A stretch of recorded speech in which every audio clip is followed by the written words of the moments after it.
Hello students. आज मैं आप लोगों के लिए लेके आई हूँ कोऑर्डिनेशन, इंपॉर्टेंस ऑफ कोऑर्डिनेशन। पिछले वीडियो में हमने पढ़ा था कि कोऑर्डिनेशन क्या होता है और कहाँ कहाँ पे हम लोग यूज़ करते हैं। बेसिकली हम लोग कोऑर्डिनेशन का यूज़ हर जगह करते हैं, फंक्शंस ऑफ मैनेजमेंट में, लेवल्स ऑफ मैनेजमेंट में। ये सारे फंक्शंस ऑफ मैनेजमेंट और लेवल्स ऑफ मैनेजमेंट मैंने दूसरे वीडियो में आप लोगों को अच्छे तरीके से बता चुकी हूँ। और बाकी हम लोग पढ़ेंगे कि कोऑर्डिनेशन, पहले हम लोग देख लेते हैं कि कोऑर्डिनेशन किसको कहते हैं। Basically, coordination is the organization of different people or things, so that they can work together.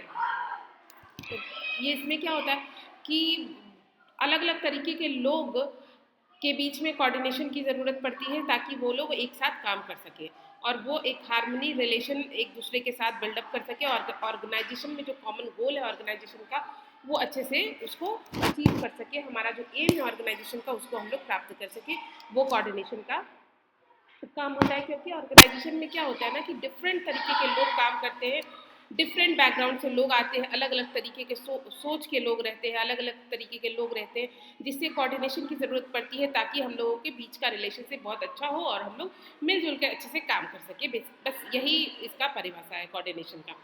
एक नॉर्मल लैंग्वेज में मैंने आपको बता दिया, बाकी आपको कोऑर्डिनेशन का डेफिनेशन तो बहुत अच्छा अच्छा आपको बुक में मिल ही जाएगा।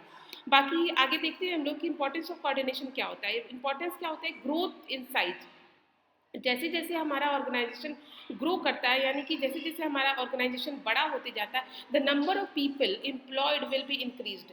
तो जितने भी जो लोग काम करते हैं हमारा ऑर्गेनाइजेशन में वो भी बढ़ते जाते हैं। बढ़ते जाते हैं इन द सेंस कि नंबर उनका, हम लोग को लोगों की ज़्यादा ज़रूरत पड़ती है। क्यों? क्योंकि हमारा ऑर्गेनाइजेशन धीरे धीरे बड़ा होते जाता है, जिससे जिससे हमें लोगों की ज़्यादा आवश्यकता पड़ती है। और इससे क्या होता है कि हर एक इंडिविजुअल जो होते हैं वो अलग अलग हैबिट्स के अलग अलग अप्रोच लेके आते हैं ऑर्गेनाइजेशन में काम करने के लिए। तो हमें उसी टाइम किसकी ज़रूरत पड़ती है, कोऑर्डिनेशन की, ताकि हमारा जो कॉमन गोल है ऑर्गेनाइजेशन का उसको हम लोग अच्छे मतलब सही ढंग से उसको हम लोग प्राप्त कर सकें। और जब भी हमारा ऑर्गेनाइजेशन बड़ा होता है, लोग ज़्यादा होते हैं, तो ज़रूरत पड़ता है हमें किस चीज़ का, कोऑर्डिनेशन का। इसीलिए हमें कहा गया है कि मैनेजमेंट का सार कहा गया है कोऑर्डिनेशन को। Coordination is the essence of management. ठीक है, आगे हम लोग पढ़ते हैं फंक्शनल डिफरेंशिएशन। फंक्शनल डिफरेंशिएशन का क्या मतलब होता है कि the functions of an organization is divided into departments. Organization के जितने भी फंक्शंस होते हैं ना, अलग अलग डिपार्टमेंट में बांटा हुआ रहता है, तो their objective are also different. जैसे कि डिपार्टमेंट अलग होता है तो ऑब्जेक्टिव भी अलग होगा उस हर एक डिपार्टमेंट का।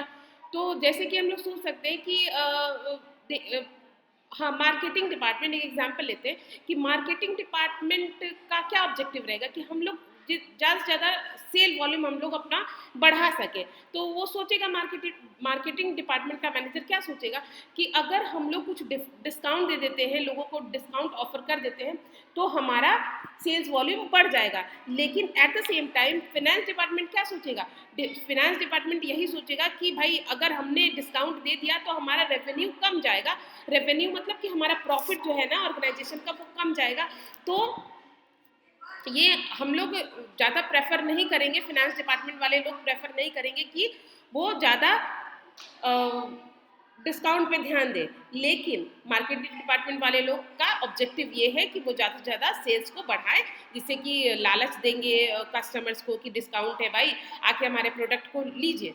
तो वो लेगा आके, तो लेगा तो ठीक है, वो हमारा सेल्स वॉल्यूम तो बढ़ जाएगा, लेकिन हमारा रेवेन्यू जो होगा, हमारा प्रॉफिट जो होगा वो कम जाएगा। इसी सिचुएशन में क्या होता है कि फिनेंस डिपार्टमेंट और मार्केटिंग डिपार्टमेंट के का मैंने एग्जांपल लिया, इसलिए मैं ऐसे बता रही हूँ आपको कि मार्केटिंग डिपार्टमेंट और फिनेंस डिपार्टमेंट के लोग क्या सोचेंगे कि हमारा अपना अपना ऑब्जेक्टिव फुलफिल हो। Eight the same at that situation, इस सिचुएशन में क्या होगा कि हमें किस चीज़ की ज़रूरत पड़ेगी, कोऑर्डिनेशन की, कि दोनों डिपार्टमेंट के लोग एक साथ इकट्ठा हो और बात करें, म्यूचुअल अंडरस्टैंडिंग उन दोनों के बीच में कि हमें क्या करना चाहिए अपने ऑर्गेनाइजेशन के लिए, ताकि हमारा जो अल्टीमेट गोल है ऑर्गेनाइजेशन का उसको हम लोग प्राप्त कर सकें। ठीक है, आगे देखेंगे स्पेशलाइजेशन। स्पेशलाइजेशन मतलब कि आजकल क्या हो गया है कि ऑर्गेनाइजेशन में कि स्पेशलिस्ट लोग को ही लोग अपॉइंट करते हैं, हायर करते हैं अपने ऑर्गेनाइजेशन में काम करने के लिए। तो स्पेशलिस्ट लोग जो होते हैं ना, वो लोग सोचते हैं कि आई एम द बेस्ट, मतलब कि मैंने जो डिसीजन लिया है, obviously they are, but at the same time की प्रॉब्लम क्या हो जाता है कि अगर कोई इम्प्लॉयज़ हमारे कंपनी का, वो सोचेगा कि मैंने जो डिसीजन ले लिया है वही बेस्ट है और उसी पे सारे लोग काम करें और उसी पे सारे लोग अग्री हो, तो ये प्रॉब्लम क्रिएट हो जाता है। तो इस टाइम में कोऑर्डिनेशन की ज़रूरत पड़ती है कि ताकि सारे लोग, जितने भी स्पेशलिस्ट लोग हैं, वो एक दूसरे के साथ मिल के और एक हार्मनी क्रिएट करें हमारे ऑर्गेनाइजेशन में, ताकि कंपनी का जो गोल है, ऑर्गेनाइजेशन का जो गोल है हमारा, वो मोटिव जो है हमारा, उसको हम लोग अच्छे ढंग से प्राप्त कर सकें।